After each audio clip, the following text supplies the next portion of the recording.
గారు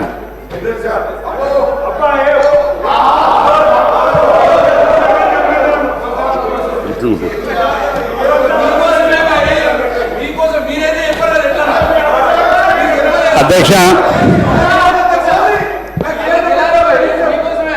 ఈ బడ్జెట్ పై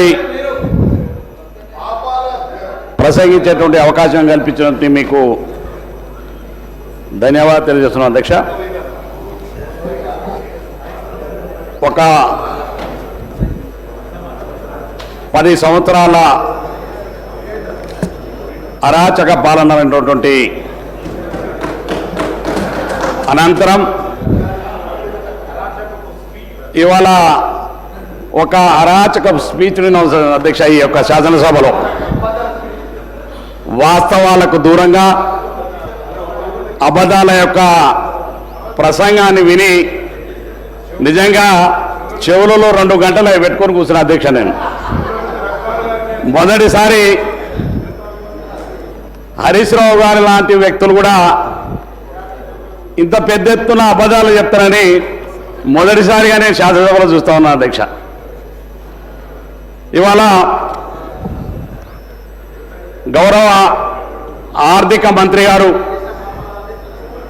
ప్రవేశపెట్టినటువంటి 2025-26 బడ్జెట్ను మరి ఒక ప్రజారంజకమైనటువంటి బడ్జెట్ని బడుగు బలహీన వర్గాల పేద వర్గాలకు సంబంధించినటువంటి బడ్జెట్ని ఇవాళ గౌరవ డిప్యూటీ సీఎం గారు, ఆర్థిక మంత్రి గారు, గౌరవ ముఖ్యమంత్రి రేవంత్ రెడ్డి గారి నాయకత్వంలో ఈ బడ్జెట్ను ప్రవేశపెట్టడం జరిగింది అధ్యక్ష. గత పాలన మీరు చూసినారు అధ్యక్ష, ప్రాజెక్టుల పేరుతో అడ్డగోలుగా బొక్కేయడం కాదు అధ్యక్ష పరిపాలన అంటే. అదేవిధంగా పరిపాలన అంటే అధికారాన్ని అడ్డం పెట్టుకొని ప్రభుత్వ భూముల్లో రియల్ ఎస్టేట్ వ్యాపారం చేయడం కాదు అధ్యక్ష ప్రజాపాలన అంటే.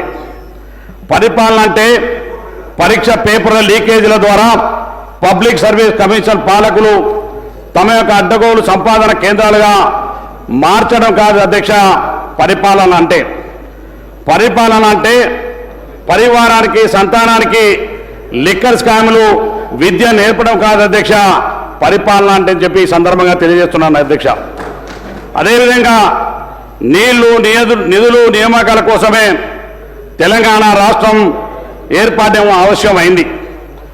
ఈ అంశాలే నాటి అమరవీరుల పోరాట ప్రతిమకు ఊపిరి ఉదయ అధ్యక్ష. కానీ గత 10 సంవత్సరాల పాలకుల నిర్వాహకం కారణంగా అమరవీరుల త్యాగాలు వృధా అయిపోయినాయి అధ్యక్ష.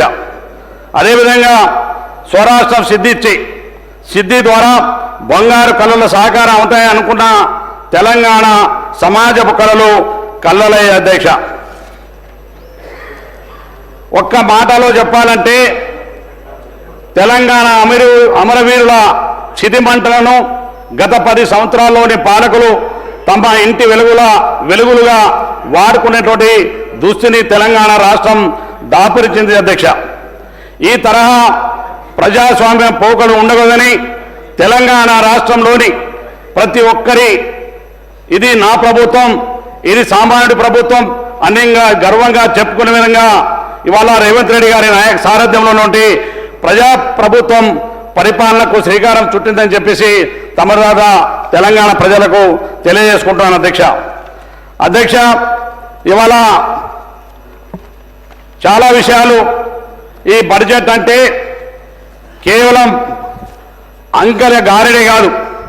ఆనాటి ప్రభుత్వాలకు బడ్జెట్ అంటే అక్కల గారడి, ఆనాటి ప్రభుత్వానికి ప్రజలంటే అవహేళన. కానీ ఈనాటి కాంగ్రెస్ పార్టీ ప్రభుత్వం, రేవంత్ రెడ్డి గారి నాయకత్వంలో ఉన్న ప్రభుత్వం బడ్జెట్ అంటే ఇవాళ మాకు పేద ప్రజల యొక్క ఆస్తి అని చెప్పి ఈ సందర్భంగా తెలియజేస్తా ఉన్నాను అధ్యక్ష. అందుకే అధ్యక్ష రాష్ట్ర ప్రజలకు ఆకాంక్షలకు అనుగుణంగా ఈ రాష్ట్రంలో ఇవాళ బడ్జెట్ను పెట్టడం జరిగింది. అనవసరమైన హంగామా లేకుండా వాస్తవికత అర్థం పట్టేలా ఈ బడ్జెట్ను రూపొందించారు. పేదలు, రైతులు, మహిళలు దళితులు, బడుగు బలహీన వర్గాల మైనార్టీలు సంతృప్తిపరిచే విధంగా ఈ బడ్జెట్ను ప్రవేశపెట్టడం జరిగింది. రేవంత్ రెడ్డి గారు, డిప్యూటీ సీఎం గారు విక్రమార్క యొక్క దార్శకత అద్దం పట్టేలా ఈ బడ్జెట్ ఉంది అధ్యక్ష. ఈ బడ్జెట్లో కేటాయింపులు భవిష్యత్ తెలంగాణకు మరింత గట్టిగా పునాదులు వేసేలా ఈ చర్యలు తీసుకున్నటువంటి బడ్జెట్ అధ్యక్ష. ఈ బడ్జెట్ కాంగ్రెస్ ఎన్నికల సమయంలో ఇచ్చిన ప్రతి హామీలను నెరవేర్చమే ధ్యేయంగా ఈ బడ్జెట్లు అడుగులు ముందుకేస్తున్నాయి అధ్యక్ష. 6 గ్యారెంటీలను మరింత పకడ్బందీగా అమలు చేయడానికి ఈ బడ్జెట్ దోహదపడుతుంది. తెలంగాణ రైజింగ్ 2050కి ప్రణాళిక విజయవంతం అయ్యేందుకు ఈ బడ్జెట్ ఉపయోగపడుతుంది అధ్యక్ష. వచ్చే 10 ఏళ్ల కాలంలో తెలంగాణ $1 ట్రిలియన్ ఆర్థిక వ్యవస్థగా మార్చడానికి మా సీఎం రేవంత్ రెడ్డి గారు కంకణం కట్టుకున్నారు అధ్యక్ష. ఇంతకుముందు చాలా విషయాలు మరి గౌరవ ప్రతిపక్ష శాసనసభ్యులు మాట్లాడుతూ మహిళా సోదరిమణులకు సంబంధించి అధ్యక్ష, ఈ రాష్ట్రంలో గతంలో ఇవాళ మహిళా సోదరిమణులు ఒకసారి చూసుకుంటే ఆనాడు కాంగ్రెస్ పార్టీ ప్రభుత్వాలు ఉన్నప్పుడే మరి మహిళలకు అనేకమైనటువంటి సంక్షేమ కార్యక్రమాలు ఇవ్వడం జరిగింది అధ్యక్ష.